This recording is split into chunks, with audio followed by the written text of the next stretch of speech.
Hello, मेरा नाम साजिया है और मैं चिल्ड्रन फर्स्ट इंडिया में एक ऑक्यूपेशनल थेरेपिस्ट हूँ। मैं आज आप सबके बीच एंजाइटी यानी घबराहट के बारे में कुछ बातें करना चाहती हूँ।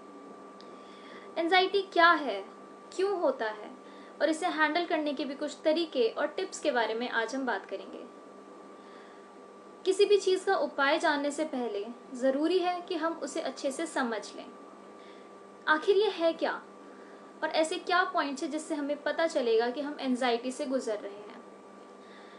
Normal day to day life में भी हम काफ़ी सिचुएशन में एंशियस फील करते हैं, जैसे एग्जामिनेशंस के वक्त या कोई ऑफिस का प्रेजेंटेशन देते वक्त या फिर बहुत सारे लोगों के सामने स्टेज पे जाते वक्त, और इसी वजह से हम खुद को काफ़ी अलर्ट और तैयार महसूस करते हैं।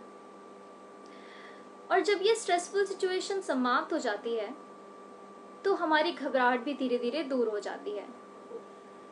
हम कह सकते हैं कि एंजाइटी हमारे सर्वाइवल के लिए ज़रूरी है।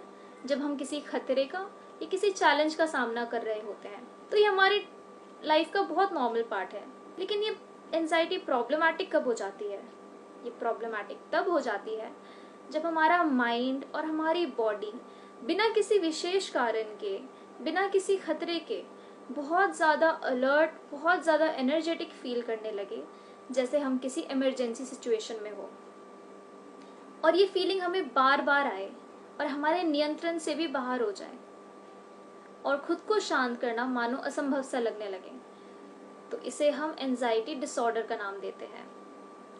यह आपके रोज के कामों में भी बाधा डाल सकती है, या आप किसी पर्टिकुलर जगह जाने से घबराने लगते हैं, जैसे कि कार में बैठने से आपको डर लगे, या भीड़ वाली जगह जाना आप बिल्कुल अवॉइड कर दें क्योंकि आपको घबराहट होती है। अब जैसे एंजाइटी के बारे में हम थोड़ा बहुत समझ चुके हैं, तो सवाल ये है कि ये होता क्यों है।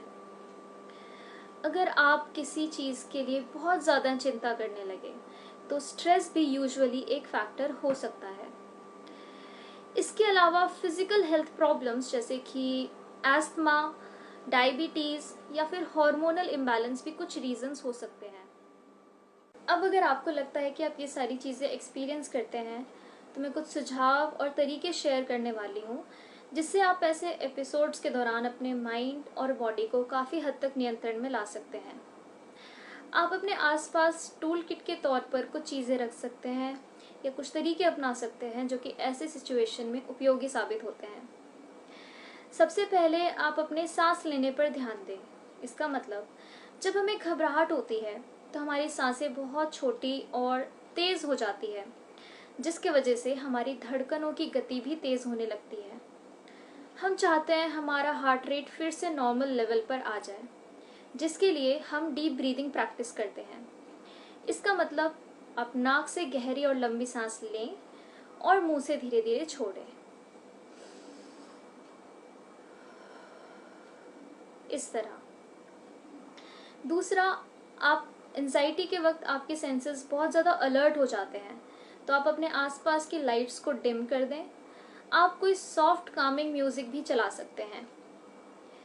तीसरा, आप अपने पास स्क्वीजी बॉल या स्ट्रेस बॉल रख सकते हैं। उसे दबाने से भी हम काफ़ी स्ट्रेस रिलीव करते हैं।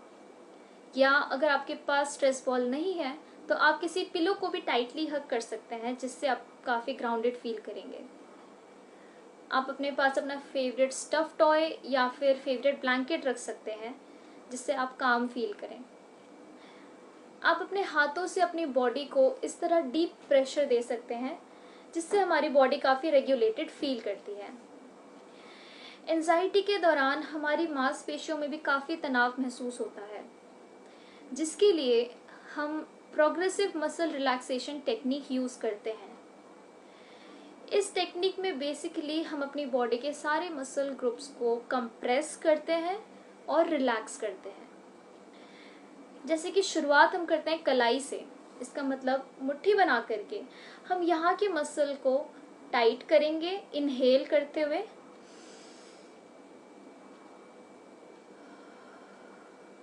और मसल को रिलैक्स करते हुए एक्सहेल करेंगे।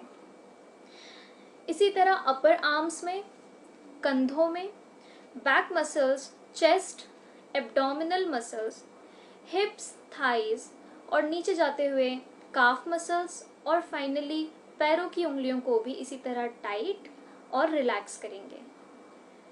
पूरे प्रोसेस में हमारा फोकस ब्रीदिंग पर भी होना चाहिए। मतलब इनहेल करते हुए हम मसल को टाइट करेंगे और एक्सहेल करते हुए हम मसल को रिलैक्स होता हुआ महसूस करेंगे। अगर आपको ये टेक्निक और अच्छे से समझना है तो आप YouTube पर progressive muscle relaxation technique search कर सकते हैं। इस टेक्निक के बाद हमारी बॉडी ओवरऑल काफ़ी रिलैक्स्ड फील करती है। इसके अलावा अच्छी बैलेंस डाइट, रेगुलर एक्सरसाइज, भले ही वो 15-20 मिनट के लिए क्यों ना हो, क्योंकि रेगुलर एक्सरसाइज से हमारी बॉडी एंडोर्फिन हार्मोन रिलीज करती है जिससे हमारा स्ट्रेस रिलीव होता है। आप अपने कमरे में एसेंशियल ऑयल डिफ्यूज़र्स या सेंटेड कैंडल्स लगा सकते हैं। ये भी काफ़ी कामिंग सेंसेशन प्रोवाइड करते हैं। ये छोटी छोटी चीज़ें अपनाने से हम आजकल के रश और स्ट्रेसफुल लाइफस्टाइल में अपने जीवन को थोड़ा और काम और थोड़ा रिलैक्सिंग बना सकते हैं और एंजाइटी से भी राहत पा सकते हैं।